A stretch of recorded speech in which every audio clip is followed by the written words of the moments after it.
창세기 39장 1절에서 6절 말씀 교독하겠습니다.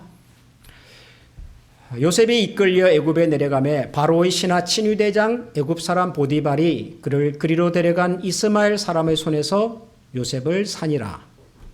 여호와께서 요셉과 함께 하심으로 그가 형통한 자가 되어 그의 주인 애굽 사람의 집에 있으니 그의 주인이 여호와께서 그와 함께 하심을 보며 또 여호와께서 그의 범사에 형통하게 하심을 보았더라. 요셉이 그의 주인에게 은혜를 입어 섬김에 그가 요셉을 가정 총무로 삼고 자기의 소유를 다 그의 손에 위탁 다 같이 읽겠습니다. 그가 요셉에게 자기의 집과 여호와께서 요셉을 위하여 그 애굽 사람의 집에 복을 내리심으로 여호와의 복이 그의 집과 밭에 있는 모든 소유에 미친지라. 아멘. 제가 한국에서 부목사로 교회를 섬기고 있을 때 제가 지도했던 청년 중에 하나가 이제 대학을 졸업하고 SBS 방송국에 취직을 하게 되었습니다. 동국대학교 패션 의류학과를 졸업을 하고 SBS 방송국에 그 의상팀 드라마나 이런 촬영을 할 때 의상팀으로 이렇게 이제 취직이 되었습니다. 그래서 목사님 저 이제 취직하게 되었습니다. 전공을 살려서 일하게 되었습니다. 감사합니다. 이제 그런 연락이 와서 저도 같이 기뻐하고 축하를 해줬습니다. 그런데 그 친구가 직장 생활을 하고 난 다음부터 교회를 못 나오는 거예요. 굉장히 학창 시절에도 대학생 시절에도 열심히 교회를 섬기고 리더십을 발휘했던 친구인데 이제 직장 생활을 하면서 이제 교회를 못 나오게 됐어요. 그래서 좀 궁금하기도 하고 또 걱정도 되고 해서 전화를 한번 제가 했더니 목사님, 제가 지금 이렇게 드라마 팀에서 의상팀으로 일을 하고 있는데 주일날 교회 갈 시간이 없습니다. 그러는 거예요. 그 친구가 그때 토마토라고 하는 드라마의 의상팀으로 일을 했어요. 토마토 여러분 기억하세요? 한국 유명한 그 김희선이라고 하는 여배우가 주인공이었던 드라마인데 굉장히 흥행했던 드라마입니다. 그 의상팀에서 일을 하는데 드라마가 잘 되니까 너무 바쁜 거예요. 밤낮 없이 일을 해야 되고 항상 의상을 준비해야 되고 그러다 보니까 주일이 되어도 교회 갈 시간이 없는 거예요. 목사님 어떻게 하면 좋죠? 제가 주일을 교회 갈 수 있는 곳으로 직장을 바꿔야 될까요? 제가 도대체 그 친구에게 뭐라고 말을 해줘야 될까? 좀 어려웠던 기억이 있습니다. 당연히 목사 입장에서 주일을 지켜야지. 주일 지킬 수 있는 곳으로 직장 옮겨야지. 그렇게 말하는 것이 맞는지 아니면 그 친구가 열심히 공부한 전공을 살려서 방송국에서 열심히 일하고 있다는데 자기도 좋아하는데 그 일을 계속 하라고 말하는 것이 맞는 건지 혼란스러웠던 기억이 있습니다. 제가 아는 목사님 중에 한국의 유명한 크리스찬 기업에서 사목으로 일하시는 목사님이 한 분 계십니다.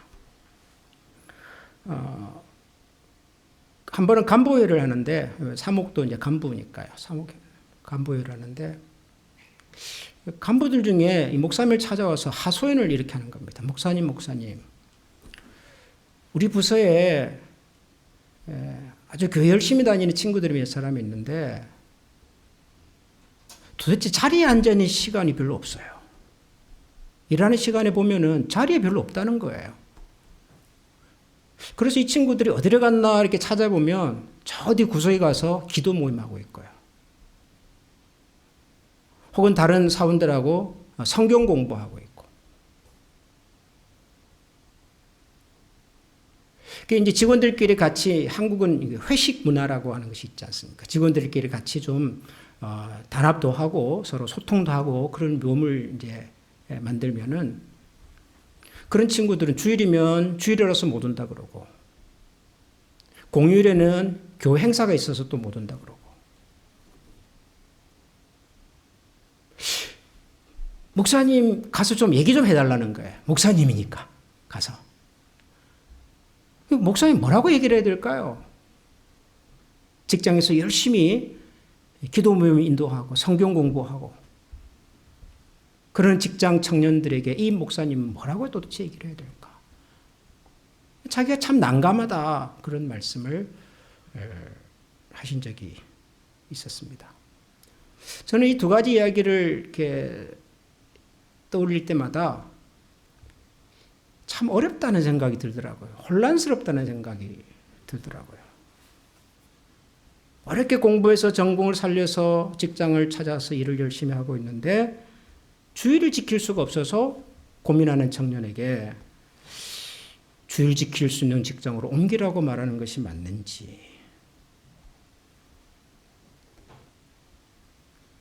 또 정반대로 직장에서 자기가 무슨 직장의 복음화를 위해서 파송된 사람이라고 어떤 그런 사명감을 가지고 교회 가서도 저는 우리 직장의 복음화를 위해서 일하는 평신도 선교사입니다. 막 그러는 청년들, 직장에 와서는 일보다는 전도하고 기도하고 성경 공부하는데 더 열심인 청년들, 그런 청년들에게는 도대체 목회자는 뭐라고 권면을 해줘야 될지, 잘한다고 해야 될지, 아니면 직장이니까 일을 열심히 하라고 얘기를 하는 것이 맞는 건지. 참 어려운 얘기죠, 여러분. 답이 쉽지가 않더라고요. 저는 이 두 가지 기억을 떠올릴 때마다 항상 생각나는 성경 속의 인물이 한 사람이 있습니다. 바로 요셉입니다. 요셉. 여러분, 이 요셉은 참 독특한 사람입니다. 왜 독특하냐 그러면은 요셉은 우리가 이제 창세기를 읽어보면 아브라함, 이삭, 야곱 그리고 요셉, 창세기가 소개하는 아주 유명한 신앙의 인물 중에 한 분입니다. 요셉. 그렇죠? 17살 어린 나이에 형들에게 팔려서 한 번도 가보지 않은 이집트 낯선 땅에 종으로 팔려갔고, 그렇지만 그곳에서 나중에 그 나라의 총리가 되어가지고 자기를 팔았던 형들과 자기 가족들을 초청해서 그들에게 새로운 삶을 살게 만들어준 위대한 신앙의 사람. 그래서 종종 이 요셉이라고 하는 사람을 예수님과 비교해서 설명할 때가 있습니다. 요셉이 형들에게 팔려서 종이 되고 감옥에도 갇히고 그런 고난의 세월을 살았지만 결국 그 고난의 세월을 다 이기고 극복해내고 그 나라의 총리가 되어서는 기근 때문에 허덕이던 자기 가족과 자기 형들조차 다 초청을 해서 기근으로부터 구원받게 해주고 새로운 인생을 살게 만들어준 이 요셉의 스토리. 그것은 마치 예수님께서 십자가의 고난을 당하시고 그러나 다시 부활하셔서 사망의 권세를 이기시고 그 부활의 능력으로 우리를 구원하셔서 새로운 삶을 살 수 있도록 새로운 길을 열어주신 그 예수님의 생애와 굉장히 비슷한 면이 있어서, 그래서 요셉은 종종 예수님을 설명하는 그림자처럼 소개될 때가 있어요. 우리가 이렇게 생각을 하면 요셉은 신앙이 대단히 좋은 사람일 거라고 생각을 하지요. 마치 다니엘처럼 예루살렘을 향하여 난 창에서 매일 하루에 3번씩 하나님 앞에 기도했던, 마치 그런 신앙이 깊고 돈독한, 기도 많이 하는, 하나님의 말씀을 깊이 묵상하는 그런 사람일 거라고 우리가 추측하지만, 그런데 여러분 창세기에 나온 요셉의 이야기를 읽어보면 의외로 거기에 하나님이라고 하는 이름이 잘 나오지 않습니다. 요셉이 보디발의 아내의 유혹을 뿌리치기 위해서 나는 하나님 앞에서 범죄하지 않겠습니다. 그때 한번 얘기하고요. 나중에 그 바로가 꿈을 꾸는데 그 꿈을 이제 해석하기 위해서 불려갔다가 거기서 하나님이 당신에게 보여주려고 하는 것을 내가 지금 얘기해 주겠습니다. 라고 말하는 것. 이거 외에는 요셉의 이야기 속에서 하나님이라고 하는 이름이 잘 등장하지 않습니다. 오히려 창세기 41장을 보면, 우리가 오늘 39장을 읽었잖아요. 2장 뒤에 보면은 요셉이 애굽의 이제 총리가 되고 난 다음에 결혼을 해요. 누구랑 결혼을 했을까요? 이집트 사람하고 결혼을 했죠. 근데 이집트 사람 중에서도 어떤 사람이었냐 그러면은 창세기 41장에 보니까 온이라고 하는 지역의 제사장 보디베라의 딸인 아스낫이라고 하는 여인과 결혼을 했다 그럽니다. 온이라고 하는 동네에 살고 있는 제사장 보디베라의 딸 아스낫 부인 이름이에요. 여러분 온이라고 하는 지역이 어떤 동네냐 그러면은 나중에 사람들이 온을 헬리오폴리스라고 불렀어요. 헬리오폴리스라고 하는 말은 태양의 도시라는 뜻입니다. 무슨 말일까요? 그 도시는 태양신을 섬기는 도시예요. 여러분 이집트는 기본적으로 다신 국가입니다. 여러 신들을 섬기는 나라입니다. 그 여러 신들 중에서도 가장 위대한 신이 태양신이에요. 라라고 말하는.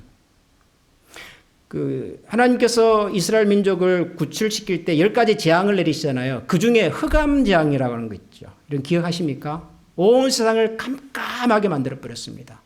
그게 뭐냐 그러면은 이집트 사람들이 신이라고 섬겼던 태양의 힘과 능력을 막아버린 거예요. 하나님께서 이집트 사람들이 가장 위대한 신이라고 믿는 태양신보다도 더 위대한 신이라고 하는 것을 보여준 거예요. 그게. 그 태양신을 섬기는 본거지가 온이에요. 온. 그 온에서 태양신을 섬기는 제사장이에요. 누가요? 요셉의 장인이. 그리고 자기 부인은 그 제사장의 딸인 거죠. 이해가 되세요? 지금 요셉이 누구하고 결혼했는지? 우리 한국 사람의 정서로 제가 설명한다면 요셉은 무당의 딸하고 결혼한 거예요. 점쟁이 딸하고 결혼한 거라고요. 여러분 이건 충격적인 이야기입니다. 충격적인 이야기. 아브라함은 자기 아들 이삭의 아내를 맞이하기 위해서 종을 어디까지 보내요? 자기 동족, 자기 친척들이 사는 동네까지 자기 종을 보내서 며느리감을 데려오게 하잖아요. 그래서 온 사람이 누구예요? 리브가.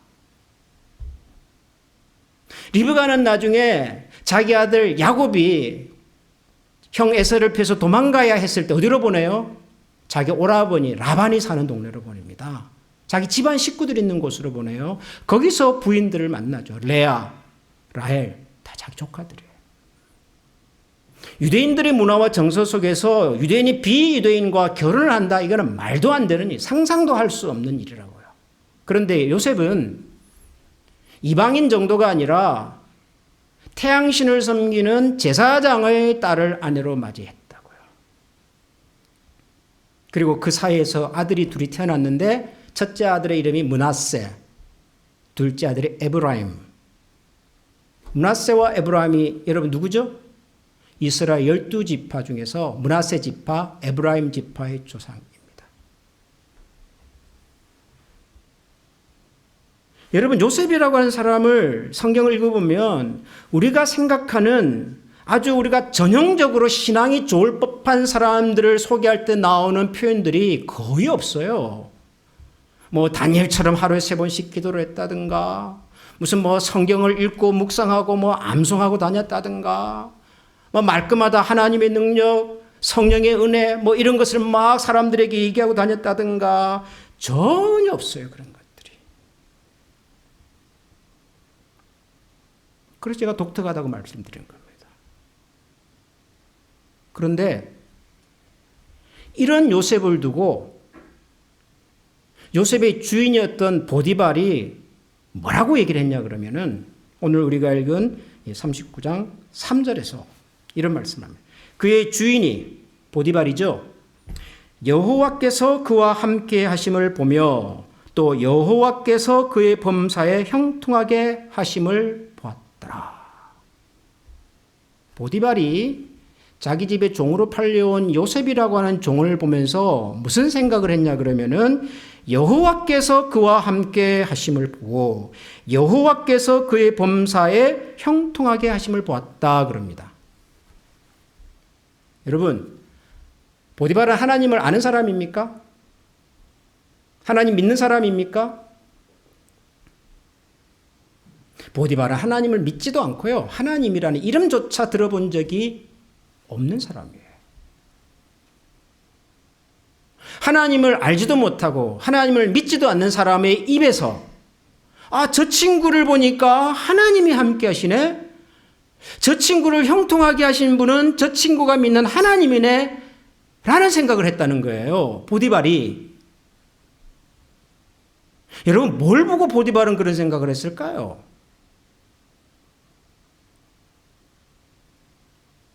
분명히 요셉은 내가 하나님 믿는 사람입니다. 하나님이 나와 함께 하십니다. 이런 말을 했을 가능성은 없다고 봐야 돼요. 여러분, 종이라고 하는 신분은 말이죠. 아침에 눈 뜨면 일이 기다리고 있고 잠들기 전까지 일이 나를 기다리고 있는 위치라고요. 더군다나 여러분이 요셉은 종 중에서도 막내 종이잖아요. 이제가 신입종이에요. 신입종. 신입종이 무슨 수로 돌아다니면서 자기가 믿는 하나님에 대한 얘기를 하고 무슨 밥 먹기 전에 기도를 하고 하나님의 성령님의 능력 이런 얘기를 할 경황이 어디 있어요, 종이. 요셉이 자기 입으로 나는 하나님 아는 사람입니다. 하나님 있는 사람입니다. 그랬을 가능성은 없다고 봐야 돼요. 상식적으로.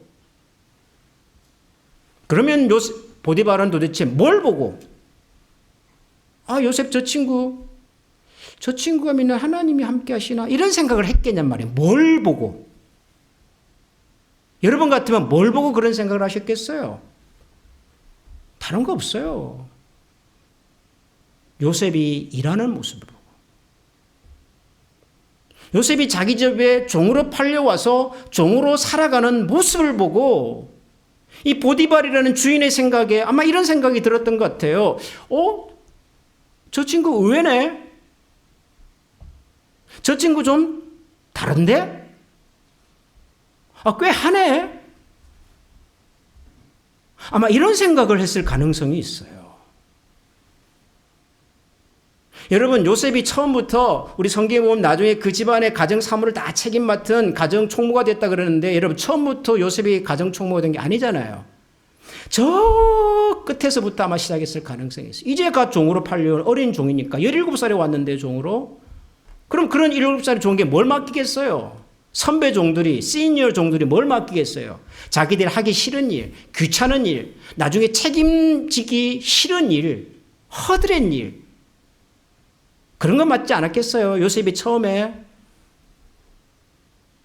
그런데도 그 일을 해내는 거예요. 이 17살짜리 종이, 히브리 종이. 군소리도 안 하고 불평도 안 하고 맡기면 맡기는 대로 일을 해내는 거예요. 주인이 그걸 보고 그런 생각이 들었던 거죠. 의외인데 좀 하네? 괜찮네? 그러다가 무슨 생각이 들었을까요? 저 친구가 믿는 신이 저 친구를 도와주나?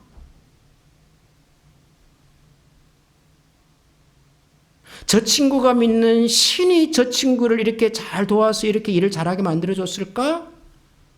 하는 생각까지 아마도 하게 됐던 것 같아요. 그래서 4절을 보면 이 보디발이 무슨 일을 하냐고 요셉이 그의 주인에게 은혜를 입어 섬김에 그가 요셉을 가정총무로 삼고 자기의 소유를 다 그의 손에 위탁했다. 잘하는 거거든요. 책임 있게 하거든요. 다른 종들과의 관계에서 원만하게 잘 정착을 해 가거든요. 저 정도면 우리 가정의 모든 대수사를 맡겨도 되겠네 라는 신뢰가 생긴 것 같아요. 그래서 요셉을 가정총무로 삼고 자기의 소유를 다 그 손에 맡겼다.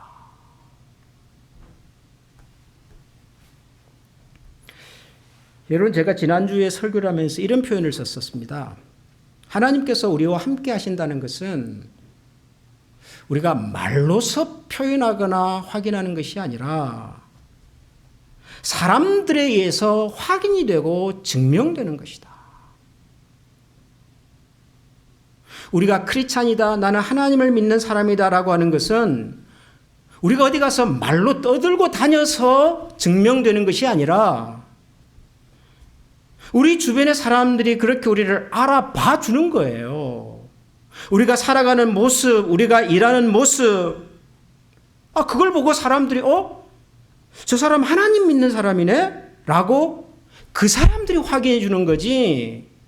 우리가 우리 입으로 나는 뭐 예수 믿습니다. 나는 주일마다 교회 갑니다. 나는 뭐 목사입니다. 장로입니다. 집사입니다. 그래서 우리가 크리스찬이라는 것을 확인하고 사는 것이 아니다 그 말이에요.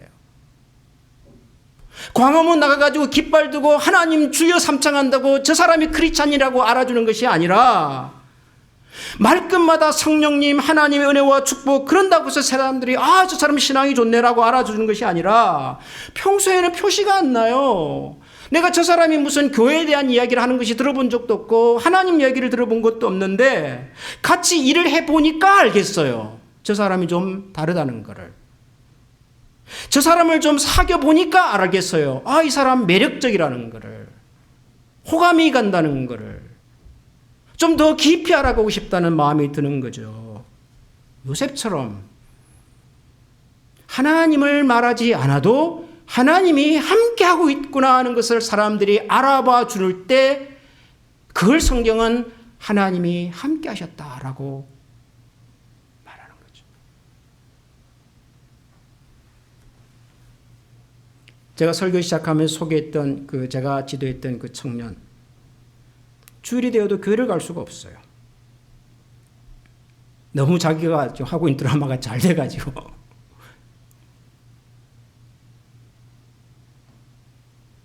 그 친구는 직장을 옮겨야 할까요? 주일날 교회 갈 수 있는 직장으로 옮기면 문제가 다 해결이 됩니까? 자기는 그 일을 좋아하고 함께 일하는 사람도 자기를 좋아해주고 자기가 그만둔다고 하니까 그것을 아쉬워하고 결국 그 친구는 나중에 옮겼어요. 여러분 그런 친구, 그런 청년을 보고 너는 왜 주일날 교회도 못 오냐 라면서 막 꾸중하고 책망하고 네 신앙이 그 정도냐, 신앙이 떨어졌네, 여러분 그렇게 말하는 것이 맞을까요? 어떤 사람은 교회를 가고 싶어도 갈 수 없는 곳에서 사는 사람들이 있습니다. 예배를 드리고 싶어도 드릴 환경이 못 되고 그러는 곳에서 살아야만 하는 사람들도 있잖아요. 그럼 그런 사람들은 다 신앙이 없습니까? 우리가 세상에서 크리스찬답게 산다고 하는 것이 도대체 뭔가 하는 질문을 하게 되는 거예요. 뭔가. 요셉의 이야기가 그래서 굉장히 독특하고 흥미로워요.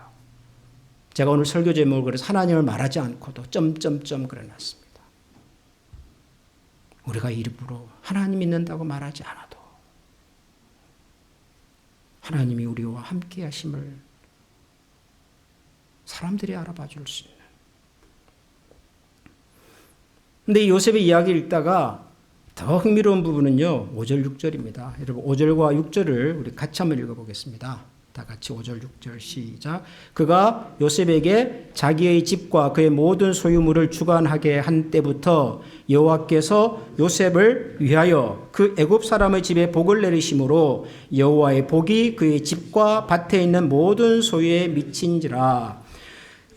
여기 여러분 보세요.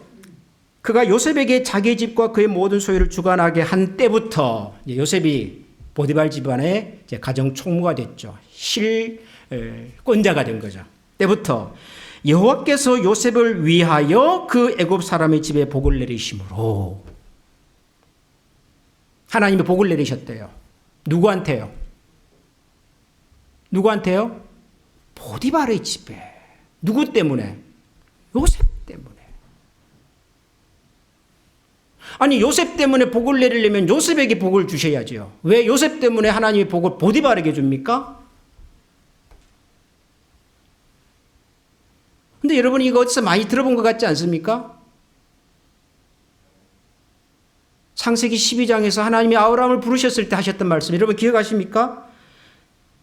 내가 너로 큰 민족을 이루고 네게 복을 주어 내 이름을 창대하게 하리니 너는 복이 될지라. 너를 축복하는 자에게는 내가 복을 내리고 너를 저주하는 자에게는 내가 저주하리니 땅의 모든 족속이 너로 말미암아 복을 얻을 것이라.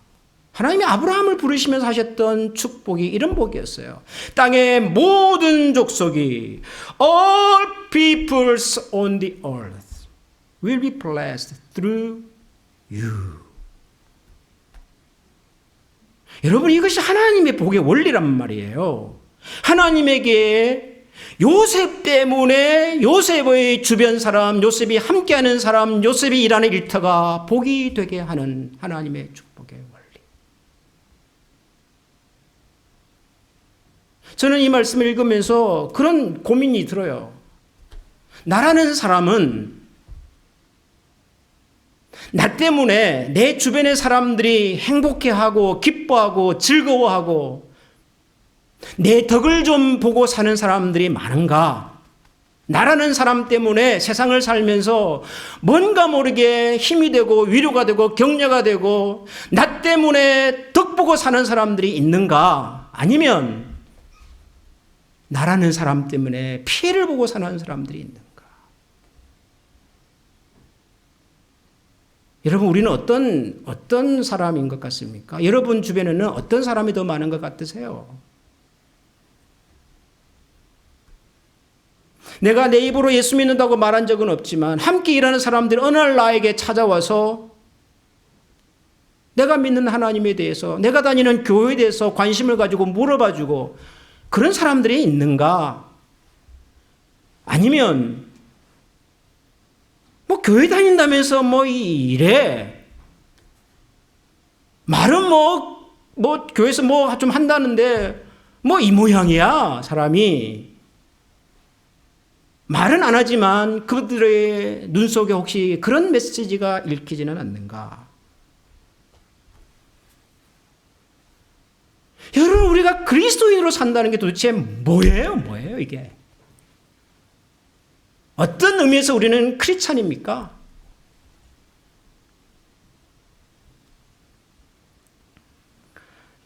저는 찬송가 425장 주님의 뜻을 이루소서라고 하는 찬송 중에서 4절 가사가 참 좋아요.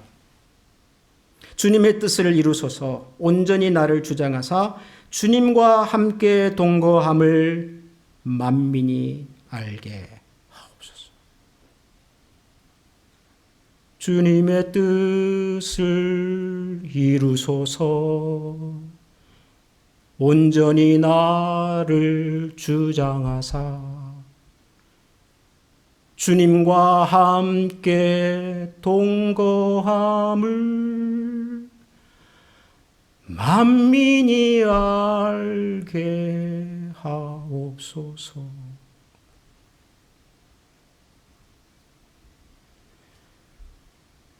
우리가 하나님과 함께 살아가는 사람임을 만민이 알 수 있는, 하나님께서 우리와 함께 계심을 사람들이 확인해 줄 수 있는, 그래서 하나님이 나와 함께 하심으로 나로 말미암아 나 때문에 우리 이웃과 주변이 복을 누리고 기쁨을 누리고 이전보다 더 나은 세상과 사회로 만들어갈 수 있는 그런 우리 한미 가족들이 다 될 수 있기를 소원합니다. 여러분, 이 시간에 같이 한번 기도하십시다. 우리가 살고 있는, 우리가 일하는 일터 속에서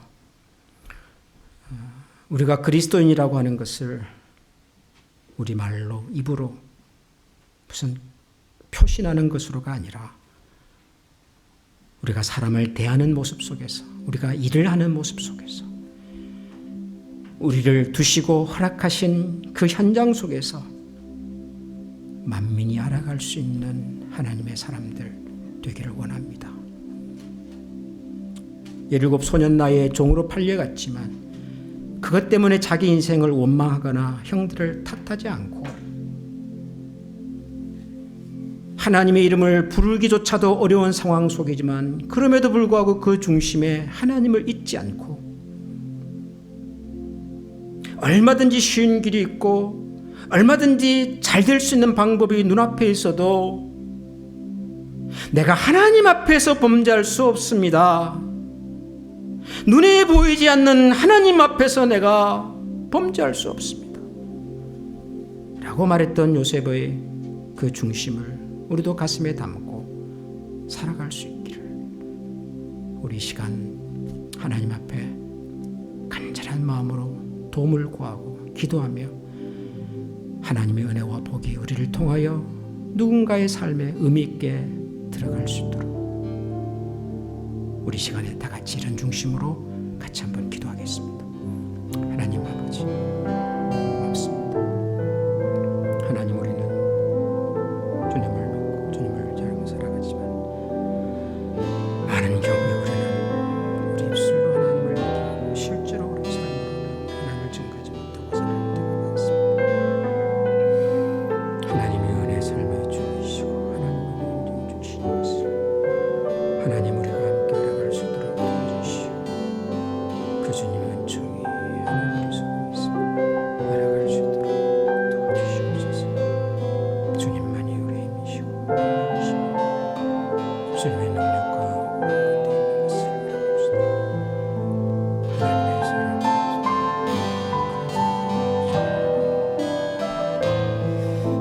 우리 시간에 다 같이 찬양하겠습니다. 주님의 신을 내가 떠날 수 없습니다.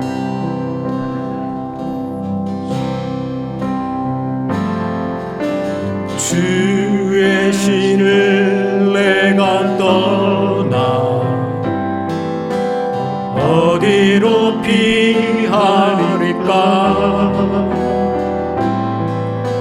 주는 모든 것 아시오니 어디로 다니리까?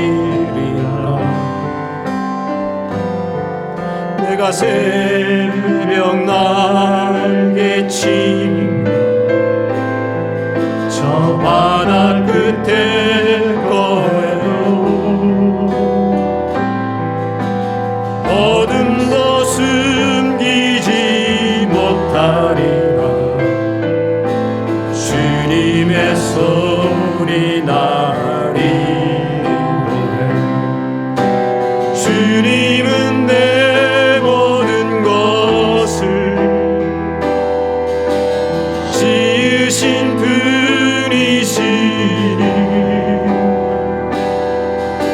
주님의 위대하심을 내가 고백하리라.